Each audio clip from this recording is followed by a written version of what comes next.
Si tu peux essayer de te créer un cocon et d'être la meilleure version de toi-même, te pousser à avoir une bonne hygiène de vie, etc., je pense que tout le reste suivra, tu vois. Tu parlais un peu des difficultés, justement. Ouais, Est-ce que toi, t'en as rencontré dans le mannequinat? Dis-toi que moi, j'ai pas d'agence de mannequin, j'ai pas d'agence de création de contenu, il y a personne qui me représente, c'est moi et moi-même. J'espère que tu vas bien. Tu vas bien? La forme? Merci. T'es de retour du Japon? Ouais, ça y est, il fallait. Ouais, cool. Donc déjà, est-ce que tu peux te présenter pour ceux qui ne te connaissent pas? Bah, tout simplement, moi, je m'appelle Edgar Barros, j'ai 25 ans. Je fais essentiellement du foot, la création de contenu, mais aussi du mannequinat. Ok, top. On va parler de tout ça après. Ouais. Et du coup, niveau mannequinat, pourquoi le mannequinat? Qu'est-ce qui t'a amené dedans? En fait, c'est une belle histoire. Tu vois, moi, j'ai un grand frère qui s'appelle Visual by Ponzio, qui est photographe. Ouais. Et donc, moi, j'étais tout jeune, tu vois, il est un peu plus âgé que moi. Et lui, il a commencé à s'initier à la photo. Et c'est devenu un photographe, tu vois. Et moi, de base, de nature très timide, il m'a poussé un petit peu à me mettre devant l'objectif. D'accord. Tu vois. Et j'y ai pris goût. Comme tu sais, la photo, le mannequinat, c'est un exercice. Il faut se mettre devant la caméra, essayer. Et j'ai vraiment pris goût à ce truc-là. Et voilà, après, j'ai vu des personnalités faire des photos, tu vois. Moi, je suis très fan de Usher, etc. Et du coup, quand je les voyais un petit peu se mettre en scène, en lumière, avec les paparazzis et tout, ça m'a fait kiffer. Du coup, tout simplement envie de se retrouver, moi aussi, sur ce côté-là, tu vois. Ok, top. Je vois qui c'est Visual, là. Je vois un peu sur les réseaux, tout ça. Il fait pas mal de photos. Oh, c'est lourd ce qu'il fait, c'est lourd. Ouais, yes. Et du coup, toi, ta famille, t'es sénégalais-français, hein? Non, sénégalais-espagnol, c'est ça? Mon père est sénégalais, ma mère est espagnole. D'accord. Tu vois. Et qu'est-ce qu'ils ont pensé, du coup, quand tu t'es dit, ouais, je vais me lancer dans le mannequinat? Bah, en fait, le truc, c'est que moi, par rapport à ma passion, ça a toujours été le football. Tu vois. Tous les gens de ma ville, etc., les gens qui me connaissent, c'est par rapport au foot. Donc, mon nom, il a toujours été rattaché à ça.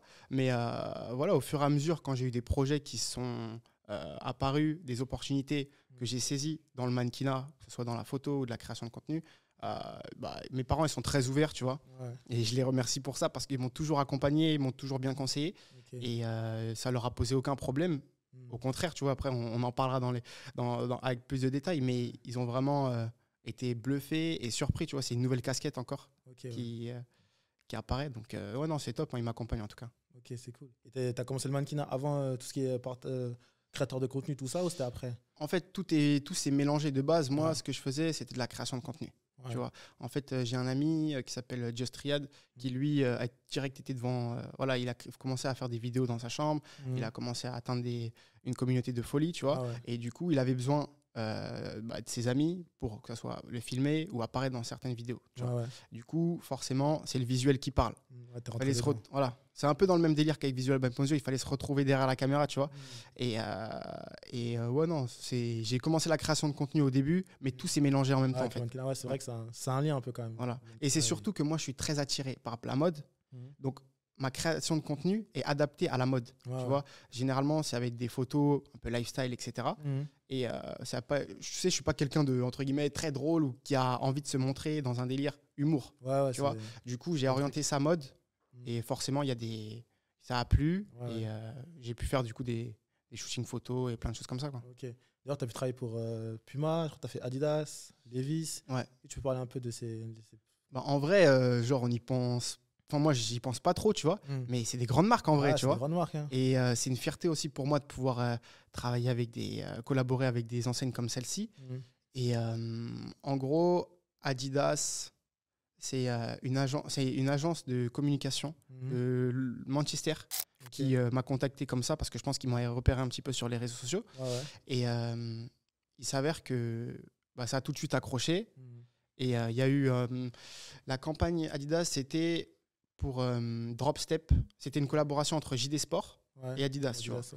Et moi, ce qui m'intéressait, c'était... Certes, le digital, c'est bien, tu vois, apparaître sur du contenu digital, mais il y a beaucoup de monde qui ont cette opportunité-là. Moi, je voulais du print, tu vois, je voulais du concret. Je voulais pouvoir dire à maman, écoute, déplace-toi au Val d'Europe, parce que nous, on habite vers là-bas, tu vois. Va au Val d'Europe dans cette boutique-là et tu vas me voir. Moi, je trouvais ça marquant, tu vois. C'est un kiff, surtout quand tu es jeune. Et du coup, Adidas, HD Sport sont rentrés en contact. Avec l'agence de communication, on a bossé. Le shooting s'est fait en une journée. On devait mettre en valeur la collection Dropstep. Donc, c'était une paire de chaussures, mais aussi tout un ensemble, tout un outfit.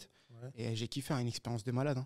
Tu vois, ils viennent te chercher, ils t'emmènent directement là-bas sur le spot. Tu as 20 personnes autour de toi pour pouvoir faire cette campagne-là. Et ce qui est ouf, c'est vraiment quand tu vois l'envers du décor et ensuite ce que ça donne sous les projecteurs. Tu vois, c'est contrasté, c'est ouf. Ouais. Et l'impact que ça a eu, tu vois. C'est juste kiffant de pouvoir dire à son père ou à sa mère, ou même, genre, tu sais, c'était une campagne globale. C'est-à-dire que c'était en Europe, au UK aussi. Donc, forcément, j'ai de la famille en Espagne qui ont pu partir dans ces genres de magasins-là pour voir. Ils m'envoient des photos. Tu vois, je me fais riposte à Londres, en Italie. Donc, c'était juste super kiffant, tu vois. T'as kiffé. Ouais. Et c'est ça la meilleure expérience que tu as eue ou tu as eu d'autres? Après, tu as vu, je pars du principe où toutes les expériences ont permis d'acquérir une certaine expérience. Tu vois, toutes les opportunités que j'ai eues m'ont permis d'acquérir une certaine expérience. Et ouais, j'ai pas forcément une plus que d'autres, mais ça serait plus par rapport à Adidas. Étant donné que je t'ai pas dit aussi, il y a un storytelling par rapport à JD Sport. Moi, quand j'étais en seconde, j'ai fait mon alternance chez JD Sport.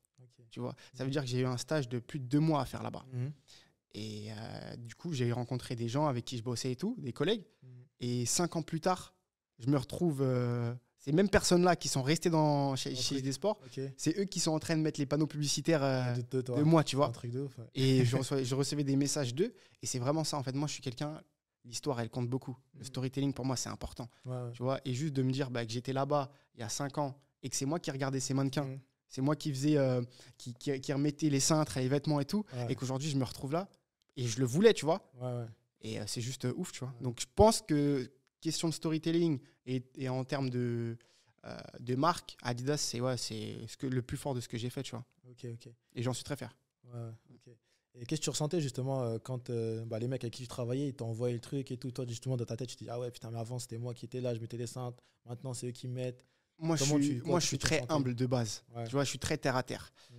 Et c'est vrai que par contre, ça te touche. Ça te touche droit au cœur. Genre des mecs qui sont encore là-bas, qui charbonnent. Et genre toi, tu as l'opportunité aujourd'hui de pouvoir vivre des opportunités comme ça. Parce qu'avant tout, c'est une aventure humaine. C'est une expérience en plus. Et ouais, non, c'est juste grosse fierté.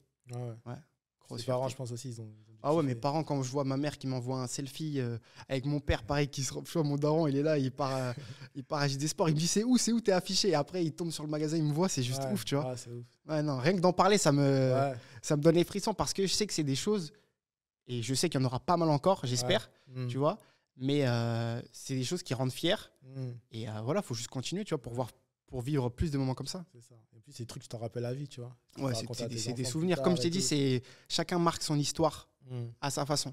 Et moi, c'est genre les prémices encore. Tu vois. Lourd en tout cas.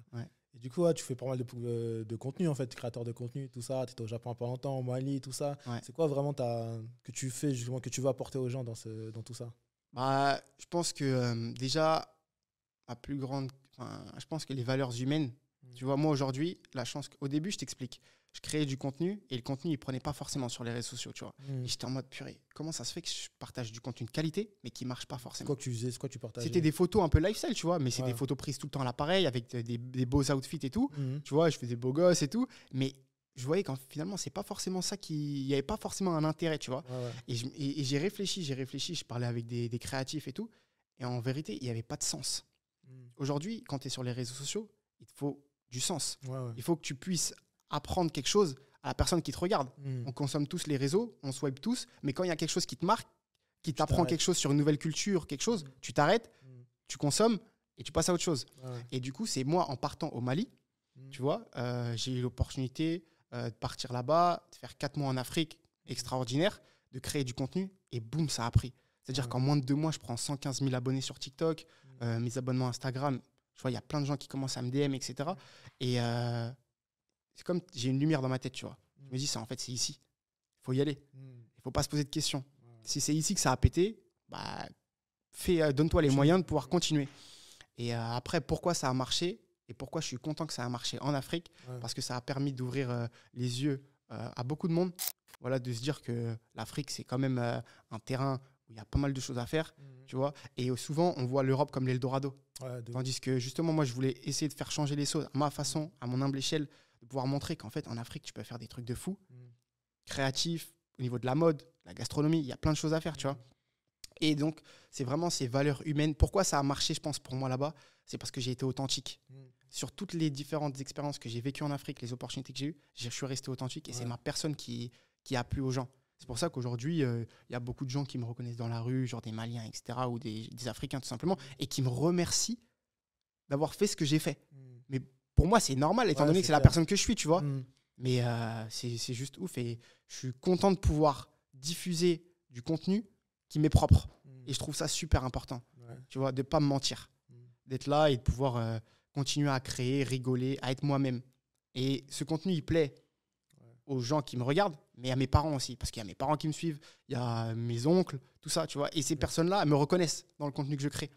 Donc pour moi, c'est super important. Donc pour revenir à ta question, je pense que c'est les valeurs humaines que j'ai pu voir au Mali, en Afrique, au Sénégal, etc. Mais aussi l'éducation de mes parents. Voilà, c'est un mix en fait. C'est la personne que je suis qui a fait que ça a bien marché, tout simplement. Ok. Moi, ça me parle un peu parce que je suis malien aussi. Tu vois. Lourd. Donc, Bamako, tout ça, t'es parti. Tu m'as parlé tout à l'heure des quartiers, Sébinikoro, tout ça, tu connais. Ouais, un vrai malien maintenant. Mali à Kaditro. À Kaditro. Non, lourd. Et du coup, est-ce que tu as dit, c'est vrai que c'est important parce que même moi, quand j'ai vu un peu ton contenu, tout ça, en fait, on sent que c'est toi, tu vois. On sent que tu joues pas un rôle, t'es pas en mode, ah tiens, je suis filmé, il faut que je fasse des trucs et tout.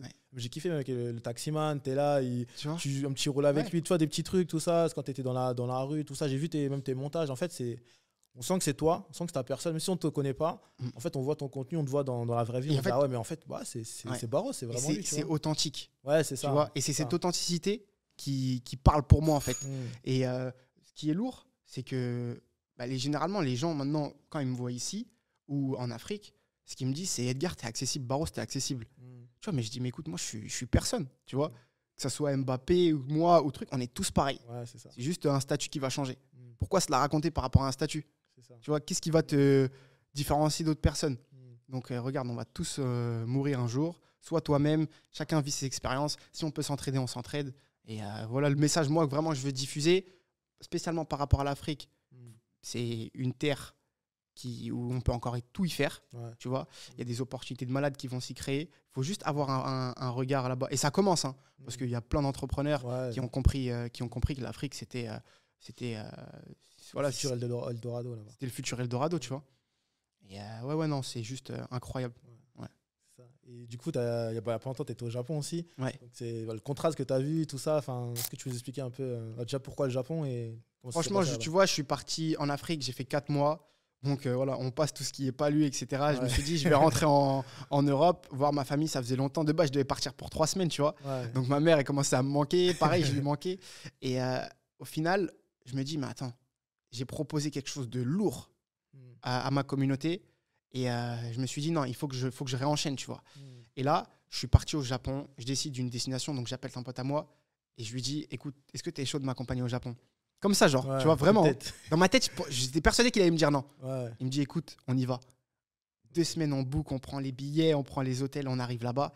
Et choqué par la propreté, le civisme des gens. Les gens sont juste super bien éduqués. Ils font la queue avant de rentrer dans le métro. Il y a personne qui parle plus fort que quelqu'un d'autre. Tu vois, il y a vraiment des règles de vie qui sont genre trop carrées, tu vois. Et c'est ça qui m'a marqué. Et après, étant donné qu'on parle de mode aujourd'hui, en fait, moi, j'ai trouvé que les Japonais, ils s'habillent trop bien. Tu vois. Et j'ai pu acheter pas mal d'articles là-bas, comme des paires de chaussures de marque japonaise. J'avais vraiment envie d'acheter des trucs typiques japonais, tu vois, pour marquer ce voyage-là. Et pas me dire, je vais acheter des produits de marque là-bas qu'on peut consommer ici, tu vois. Non, vraiment, j'ai acheté une paire de chaussures Miara. Tu vois, j'ai acheté Jean Evisu, la marque Evisu. Et franchement, j'ai trouvé que les coupes, en tout cas, c'est un peu mon identité. C'est-à-dire que j'adore les coupes, par exemple, type Uniqlo, etc. Tu vois, c'est vraiment des trucs, les marques japonaises, j'apprécie fortement, tu vois. Et après, le Japon en soi, tu as des grands buildings, tu as des grands parcs, tu as des temples, tu as la plage, tu as tout à Tokyo. Et c'est ça qui est ouf. C'est lourd. Et du coup, au niveau mode, tu as dit qu'il s'habillait bien et tout ça. Et toi, tu kiffes la mode aussi. On voit dans notamment ce que tu as sorti là pour la part au Japon. Plein de tenues, tout ça.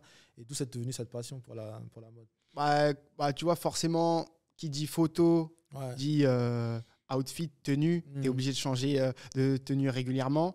Et j'aime juste jongler entre les différents outfits que je peux faire. Essayer d'être le plus créatif possible. M'inspirer aussi de ce qui se fait d'autres personnes, tu vois, parce que je pars du principe où aujourd'hui, pour concevoir ton fit, certes, tu as ta propre identité qu'il faut respecter, tes propres mensurations aussi à respecter, mais c'est important de s'inspirer, tu vois. Et à partir de ça, tu fais ton propre combo, tu vois. Ah ouais.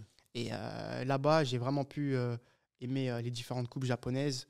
Et comme je t'ai dit aujourd'hui, genre, je m'inspire. Je pars, je voyage dans le monde. Ça me permet de voir de nouveaux horizons, tu vois. Ok. Gagner des expériences de vie, de la mentalité. Voilà, tout ça simplement. Et pourquoi tu fais tout ça? T'as envie d'aller voir les gens, d'autres cultures? En fait, parce tout que ça je me suis dit, j'ai pas envie de. Genre, voyager. J'avais déjà voyagé, tu vois. Mais quand tu voyages en regardant la vie d'une autre façon, ça te permet vraiment de te rendre compte que, en fait, vis tes expériences, mec. Tu vois, déjà, procrastine pas. Parce que si tu as l'opportunité de le faire, fonce. Fais-le. Tu vois, saisis ça. Genre, j'ai l'opportunité de voyager aujourd'hui. C'est pas donné à tout le monde. Tu vois, j'en suis conscient. Vas-y, fonce. Va au Japon à 11 000 km de chez toi. Tu vois, va voir ce que tu peux faire. Si tu dois retourner en Afrique, fonce, repars. Tu vois. Et voilà, tout simplement ça. Et même moi, pour le contenu, pour faire voyager les gens, tu vois. À travers les réseaux sociaux, je voyage moi, et j'ai envie de te faire voyager toi qui me regardes, tu vois. Et je réponds à tout le monde. C'est-à-dire que la plupart des gens, ils me disent, ouais, écoute, viens au Mali. Bah écoute, je viens au Mali, tu vois. Si j'ai l'opportunité de voyager et de te faire voyager avec moi, j'ai réussi mon pari, tu vois. Ok, cool. Et d'où vient justement cette bienveillance de vouloir donner aux autres, apporter aux autres de la valeur, tout ça? Franchement, comme je t'ai dit, ça, je pense que ça part de l'éducation de mes parents, tu vois. Le sens du partage, le respect, etc. Ça, je pense que c'est une base. Les parents, ils t'apportent une éducation. Après, c'est peut-être l'environnement dans lequel j'ai vécu, mes amis, ma famille, mes grands frères. J'ai été dans un cadre qui m'a vraiment permis d'être la personne que je suis. Et tous les jours, il y a quelque chose d'important. Et c'est un travail au quotidien. J'essaie de devenir une meilleure personne, tu vois, d'être une meilleure version de moi-même. Genre, quand tu le dis comme ça paraît peut-être bateau. Mais en fait, c'est sur des petites tâches au quotidien. Vraiment, j'ai envie de pouvoir améliorer certaines choses. Le fait de voyager dans des pays où il y a des réalités comme l'Afrique, tu vois, il n'y a pas tout le monde qui mange en Afrique. Il n'y a pas tout le monde qui vit bien en Afrique, tu vois. Il y a des réalités aujourd'hui qui se passent dans le monde. Et tout ça, ça m'impacte. Et ça fait la personne que je suis, tout simplement. En fait, je me dis, écoute, si tu as des expériences à vivre, vis-les, donne-toi à fond. Et juste aucun regret. Tu vois, ça, c'est ma devise, ne pas avoir de regrets. Quand tu expliquais un peu ce que tu faisais, tout ça, la meilleure version de toi-même, tout ça, tu parlais de la meilleure version de toi-même. Pourquoi justement tu as envie d'être la meilleure version de toi-même? Sachant que si, comme tu es là, tu kiffes, mais pourquoi tu veux toujours t'améliorer, essayer de viser Parce que je me dis que c'est important de... En fait, je suis curieux de savoir chaque jour ce que je vais pouvoir apporter aux gens, m'apporter à moi-même, apprendre. Et surtout que, genre, je sais pas, c'est un défi, tu vois, tout seul, je me suis dit, c'est important envers Dieu, envers tout le monde, de pouvoir essayer de trouver la meilleure version de soi-même, tu vois. Pour moi, c'est important de pouvoir... je veux vraiment savoir ça, tu vois. Qu'est-ce que je peux faire de mieux demain? Au maximum. Et voilà, étant donné que c'est une course de fond, je ne veux pas demain être réveillé et dire, ça y est. C'est sur des petites habitudes, des choses du quotidien, voilà, que j'essaie de m'améliorer, tu vois. Ok. Il y a plein de personnes là qui vont regarder la vidéo, ils galèrent, enfin des filles, des hommes, tout ça, ils galèrent à atteindre un niveau supérieur à tout ce que tu dis là. Toi, c'est simple, tu vois. Enfin, c'est simple. Je pense qu'au début, tu as galéré, mais là, voilà, c'est un peu plus fluide. Mais qu'est-ce que tu pourrais te donner comme conseil à ces personnes justement qui sont là, qui ont envie de faire des choses, qui ne le font pas, comme toi, coup de tête, tu vas au Japon, tu appelles ton pote, 2 semaines après, vous partez. C'est dur de faire des choses comme ça. Je te dis la vérité, c'est pas donné à tout le monde. C'est une chance, tu vois. Et j'en suis conscient. Mais il faut essayer de trouver un moyen de, par exemple, je sais pas moi, travailler. En fait, d'essayer de faire quelque chose que t'aimes, même si c'est pas forcément facile, tu vois. Et t'as vu, je peux pas forcément te donner un conseil. Te donner un conseil. Pour moi, positif attire positif.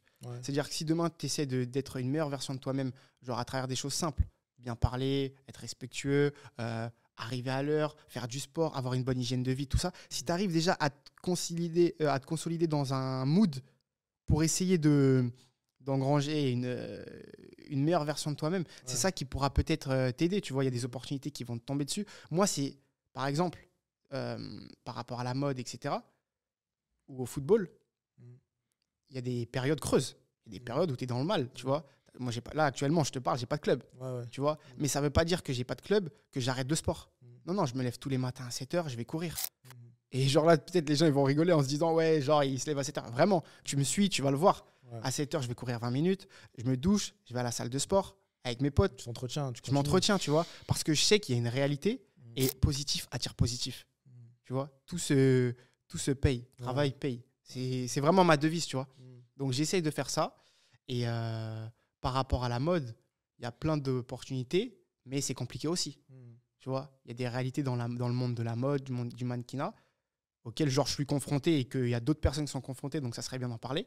Mais c'est pas évident. Donc, j'ai pas forcément un conseil comme ça à te donner, mais juste si tu peux essayer de te créer un cocon et d'être la meilleure version de toi-même, te pousser à avoir une bonne hygiène de vie, etc., je pense que tout le reste suivra, tu vois. Ok, top. Tu parlais un peu des difficultés, justement. Ouais, est-ce que toi, t'en as rencontré dans le mannequinat, dans la... Dis-toi que moi, j'ai pas d'agence de mannequin, j'ai pas d'agence de création de contenu, il y a personne qui me représente, c'est moi et moi-même. Tu vois, donc tout ce que j'ai fait, c'est moi et moi-même. Et bien sûr qu'il y a d'autres personnes qui rentrent en compte dans la boucle, etc. Mais ça part de moi. Tu vois, aujourd'hui, je vais te raconter une anecdote et ça, on va dire que c'est une des pires expériences que j'ai eues. C'est... généralement, moi, je fais beaucoup de prospection. Étant donné que j'ai pas d'agence, c'est à moi d'aller chercher. Tu vois, c'est à moi d'aller chercher. Comme à l'ancienne, quand tu n'avais pas le stage, tu devais déposer ton CV. Eh ben, moi, je fais la même chose. J'envoie des DM à des scouts, donc des recruteurs, dans des agences, dans des boîtes mail, à des candidatures un peu be a model, tu vois. Et un jour, j'envoie un message à un recruteur de Next Model, l'agence Next Model. Donc, c'est une agence présente à Paris, présente à Los Angeles, présente un peu partout dans le monde, tu vois. C'est lourd, comme Elite, limite, tu vois. Grosse agence de mannequins qui bosse avec des grandes marques de luxe. Et là, miracle, je trouve le contact du mec, je lui envoie un message sur Insta, il me répond. Tu vois. Et quand il me répond, je me dis, ah ouais, ça y est. Parce que moi, je me prenais que des refus. Généralement, tu contactes sur Insta, on ne te répond pas. C'est dur, Insta. Donc là, j'ai une réponse et je me dis, ok, c'est carré. Je regarde la réponse, c'est en mode, ouais, Edgar, super belle tête. Super belle tête. Il faut que tu passes à l'agence. Tu vois, en mode, il y a vraiment quelque chose à faire là. Je pense qu'on est sur un truc lourd. Vraiment, c'est ce que je ressens dans le message, tu vois. Maintenant, je me dis, ok, ça y est. Je vais me couper, je vais au coiffeur, je vais à la salle, je vais tout, tu vois. Maintenant, j'arrive au rendez-vous, donc au bureau de Next Model. J'ouvre la porte et quand j'ouvre la porte, je ne sais pas comment ça se fait. J'ouvre la porte, je tombe nez à nez avec le monsieur en question, tu vois, le recruteur en question. Et je vois ses yeux, je vois sa tête se décomposer en fait. Genre c'est en mode... Et, je me dis, et tu vois, un mec qui est jeune, je devais avoir peut-être 22 ans. Première expérience vraiment. Je me prends que des refus où on me répond jamais. Là, j'arrive, j'ouvre la porte, tu baisses les yeux comme ça en mode t'es dégoûté. Ah ouais, genre, je me brise. C'est dur. Tu vois, je me brise. J'ai pris tout le RER A, je suis venu du 77 pour te voir. Et non, je me dis, non, c'est pas carré. Et là, en fait, je vois très rapidement, et ce qu'il me dit, c'est que j'ai un profil, j'ai des mensurations et un corps un peu trop athlétique. Tu vois, pour le monde de la mode, toi, t'es un expert dans ça, donc tu sais de quoi on parle. Mais voilà, ils aiment pas trop les mecs trop musclés, épaules, même secs. Ils veulent vraiment des gens qui soient minces, tracés, avec des traits, tu vois. Et moi, genre, je suis tracé, mais je suis tracé athlétique. C'est pas la même chose, tu vois. Et du coup, il m'explique ça. Il me dit qu'il faudrait perdre genre 3 à 4 kilos pour essayer de, tu vois, que ça matche et tout. Mais que sinon, au niveau de la tête, je suis beau gosse, ça pourrait le faire et tout. Et là, je me dis, écoute, tout simplement, si ça n'a pas marché là, ça marchera autre part, tu vois. Et je me suis dit, en fait, j'ai pas forcément besoin d'être dans une agence de mannequins. Aujourd'hui, si la création de contenu que je fais en mode orienté mode me permet de pouvoir accéder à des campagnes publicitaires aujourd'hui, chacun son chemin, tu vois. Chacun son train. Aujourd'hui, tu as des Kabilam, tu as des Just Triad qui défilent pour des marques fashion pendant la Fashion Week, tu vois. Parce qu'eux aussi, ils ont un contenu adéquat. Il y a, voilà, la marque trouve son intérêt dedans. Et pourquoi pas moi trouver mon chemin, pas forcément être en agence de mannequin. Si c'est pas fait pour moi, si je ne rentre pas dans les codes, tu vois. Donc, cassons nos codes. C'est ça. Voilà, cassons nos codes, créons nos propres codes. Et voilà, je trouve que c'est important. Et une petite anecdote, par exemple, pour Puma, quand j'ai fait une campagne pour Puma, ce qui était drôle, c'est que j'étais qu'avec des mannequins. Que des mannequins d'agence. Tu vois. Et là, je me dis, en fait, tu vois, Edgar, comme quoi tu te prenais des refus, tu DM des agences de mannequins, personne ne te répond. Et aujourd'hui, tu es parmi eux. Mais tu as pris un autre chemin. Tu vois. Donc, voilà, si je pouvais donner un petit conseil, toi qui as envie, que tu sois un garçon ou une fille, voilà, d'intégrer un peu ce délire-là. Essaie de te créer ton propre chemin. Genre, donne-toi les moyens. Tu vois, il ne faut pas procrastiner. Il faut faire en sorte de se bouger. Agir, bah ouais, et dès qu'il y a une opportunité, saisis-la. Tu vois. Donc voilà encore. Non, c'est clair. Non, tu as une bonne mentalité. En tout cas, c'est bouché par là. Tu fais un détour, mais tu arriveras toujours à ta destination. Mais c'est pas facile, tu vois. Parce que, c'est dur. Genre, il y a un grand frère à moi qui s'appelle Gallo Diallo, tu vois, qui un jour, pour le foot, pour un recruteur de foot, genre, je cherchais un club, tu vois, j'avais pas de club. Et je lui dis... il me dit, écoute, contacte cette personne-là, tu vois. Je dis, ouais, mais cette personne-là, elle m'a pas répondu. Genre, j'étais saoulé, tu vois. Je dis, elle m'a pas répondu. Il me dit, mais Edgar, tu crois quoi? Tu crois que moi, pour en arriver là où j'en suis, tu crois que je me suis pas pris des murs? Tu crois qu'on m'a jamais mis un remis ou un lu? Tu vois, va chercher ce que tu veux chercher. Ouais, genre, et tant que la forme est présente, par exemple, quand tu relances quelqu'un, en fait, il faut pas que tu te dises, ouais, la personne va penser que je suis relou ou quoi. Non, si tu la relances parce que tu as envie d'aller chercher quelque chose et que la forme est bonne, la personne, elle n'aura rien à te reprocher, tu vois. On a tous des moments où on n'a pas forcément le temps de répondre, etc. Et une relance, ça coûte rien. Ouais, donc, si tu as envie d'aller à un truc, franchement, mets ton ego de côté. Les formes, ça compte. Je te dis pas d'y aller comme un bourrin. Genre, vraiment, mets-y les formes, relance autant de fois que tu veux. Et voilà, je pense qu'au moins, tu auras une réponse positive ou négative qui te permettra d'avancer ou pas, tu vois. Okay. Moi, le problème avec... ce que je t'ai raconté, du coup, l'anecdote avec l'agence, tu vois, certes, j'ai pris un coup sur la tête, mais ça m'a permis de me reconcentrer et de me dire, OK, ça, c'est peut-être pas fait pour moi. Peut-être un jour, on m'appellera, une agence de mannequin m'appellera, tu vois, mais pour l'instant, je vais me créer mon propre chemin, tu vois. Et je me suis remotivé, je me suis remis dans mon cocon en mode déterminé, on va à la salle, tac, et voilà, quoi. Lourd. Et dernière question, hein, parce que il est l'heure. Il n'y a pas de problème. Ça y est. Et du coup, si on avance le temps, là, on arrive dans 40 ans. Ouais. Ça fait loin. Ça fait loin, ouais. Qu'est-ce que tu aimerais qu'on dise de toi? Bah déjà, si on a l'occasion d'être là dans 40 ans, ou peu importe si je veux qu'une personne parle de moi dans 40 ans, la première chose que je veux qu'elle se rappelle de mes valeurs humaines, tu vois, savoir que je suis un bon vivant, quelqu'un qui aide son prochain et quelqu'un qui est aidé, voilà, tout le monde autour de... Parce que moi, c'est ça, en fait. J'ai vraiment envie d'essayer de pouvoir aider un maximum de personnes et d'être une personne souriante qui a marqué son histoire et qu'on retienne surtout, je pense, ma détermination. Okay. Tu vois, ma détermination, mais dans le bon sens, tu vois. Genre, aller d'un point A à un point B. Moi, je dis souvent qu'aujourd'hui, dans la vie, là où on va... En fait, c'est une course de fond, tu vois. Rien ne sert de se précipiter. Mais-y l'énergie tout au long. Tu vois, il y a des gens, ils vont partir, ils vont arriver. Genre, là, je vais te prendre, par exemple, le foot. Tu vois, j'ai des gens avec qui j'ai joué qui étaient meilleurs que moi, mais qui, genre, ils se sont blessés ou qui ont lâché parce qu'il y a eu un cas de force majeure. Je sais pas, moi, un problème familial ou quelque chose comme ça, tu vois. Et qui ont lâché. Aujourd'hui, genre, je suis parti un peu plus loin qu'eux, même s'ils étaient beaucoup plus performants que moi. Donc, c'est une course de fond, en fait. C'est une question de mentalité, tu vois. Et donc, voilà, en vrai, si je veux qu'on retienne quelque chose de moi il y a 40 ans, c'est... être une bonne personne, enfin que j'étais une bonne personne, souriante et un bon vivant tout simplement. Ok, lourd en tout cas. Merci Barros pour tout ça. Merci à toi. Tes réseaux, tes TikTok, tout ça, les gens ils vont regarder un peu ce que tu fais, ton partage de contenu. En plus, c'est vraiment bien ce que tu fais, c'est marrant, tout ça. La population est avec toi. On essaie de jongler, cool, tu vois, de jongler sur un peu toutes ces vagues, quoi. C'est cool. Mettez des likes, abonnez-vous, tout ça et voilà quoi, on se retrouve à la prochaine. Merci Barros. Et puis merci en tout cas à toi de pouvoir m'accueillir. Ouais, pas de soucis, allez. À la prochaine. Ouais.